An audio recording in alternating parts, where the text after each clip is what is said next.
Hello. Today we're going to be talking about the final rendition of the Sugarloaf. It's a project I've been working on for a while, and already did a previous video on it, but this should be the final version. Uh, there were some final touches added today with the help of Duke Nougat. I helped unfuck it. Yeah, we added new lenses, put some lens frames on it, and it should be done now. So as a basic overview, for those of you who haven't seen the previous videos, the Sugarloaf is a PMK2 face piece. What is that, like MB2? MB180. MB180 face piece. The only original component remaining from that is a blanking plug on this side. There's a 40mm valve here, and this exhale, which we're taking off of a German M62. There's a new 60mm port here that we added today, which is from a Canadian C3. Yes. This filter here is actually a very specific and rare filter that was used at the Hanford nuclear facility in Washington State, which is also fucking hot shit, and I don't know, it looks really good. But it can take any 60mm filter because there's only really one thread pitch for those because there were never any GOST 60 mils. This port down here is currently blocked by hardware off of a MSA Millennium.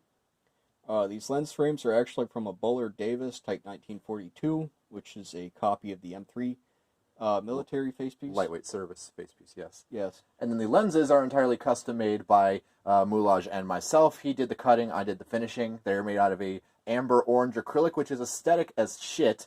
And this is our second attempt at working with the material, which a previous attempt was replacing the lens on my Draeger KV168, which I probably will not do a video on. You can check it out elsewhere, but that's not the point of this video. They were both successful, though. We've had really great luck with it.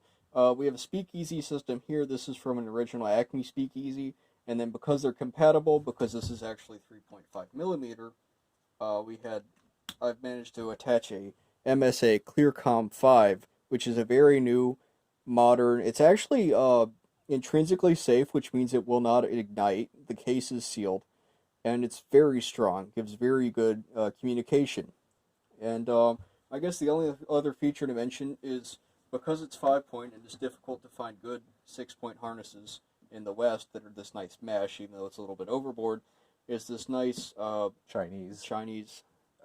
What it's off of, I don't fucking care. It's a shitty pano, and it's better off on this mask than that one. Yeah, it's off of, what is that pano called? MF something. Doesn't matter, it's Chinese. It really doesn't matter. It's off of a Chinese Draeger Panorama Nova copy. Obviously, it's got this nice tape work. Duke did that earlier today to seal it up. And, yeah, there's some other nice options to it. Like I mentioned, it has that 40mm port. So, if one so desires, it's very easy to put a 40mm canister on the chin and block this off. Also, potentially, if one wanted to use it as a rebreather face piece for some reason, it's pretty simple to tape over this exhale, remove the actual valve disc from this port itself. And one from the internal of that. Well, you don't have to remove that one because you have air going in there and then it goes out there. True, if you're using a pendulum system. Well, no, because that's not pendulum. That's two ports. Either way, it's very easy to make this into a breather face piece if you want to. With what rebreather? That's up to you. Yes, there's a variety of rebreathers. And yes, as Duke said, you could even make it a pendulum. You could hook this up to a Mumsen lug if you really wanted to. It's just that versatile. We have effectively created a more versatile, I keep wanting to say service mask. Like it's a service mask. Service mask. It's World War II now. Let's call them that. So, effectively, any development pattern the Russians have led on has not been as progressive as this one, because this is literally an accommodates all face piece. You have 60mm, you have 40mm. Hell, you could take out this blanking plug and use a Russian GOST adapter on this side, and really the possibilities are limitless. It beats the shit out of the, even the FM53 can't convert to a rebreather. Plus, you want a positive pressure exhale, you just tape over like half the exhale port and you're good. Yeah.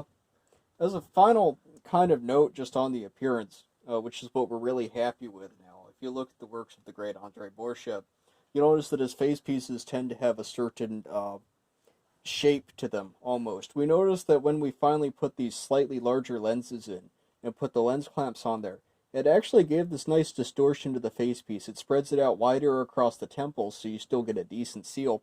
but it also gives it this very nice kind of less normal. It's very alien-like. Yeah, I guess it's very reminiscent of how the Cops Tissot and Monroe face piece was built, and how the eye holes on the face blanks were cut sort of elliptical, so that when the perfectly round lenses were stamped in, that pressure along the sides would create bulges, which would depress the face piece into the temples. That's sort of what it's doing here on principle. Yeah, exactly.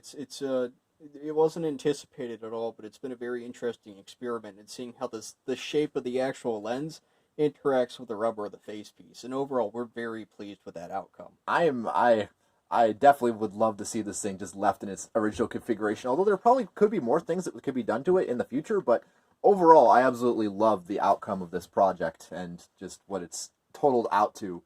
I don't even know if this is the third rendition of this face piece. Would you say it was, or counting all little intrinsic? I'd say I've been proud of this face piece about 3 times. So let's go with that. E2R3 Sugarloaf. There you go. Yeah, and as a, what is it gonna say? Oh, I can't quite remember, but it's just nice. It's just nice to have, and yeah. Also, these are like you probably saw. You can just slap a 60 mil in there. I cut it out and then Duke trimmed it up a little bit, and it just goes. Yeah, I got to do a little bit of sanding, a little bit of trimming. Got to be careful and make sure you got all the bases covered, and But once it's in there, and you wire it and tape it, and it's good to go. Also, we're not responsible for any actions you take upon viewing this video. But yeah, thanks for watching.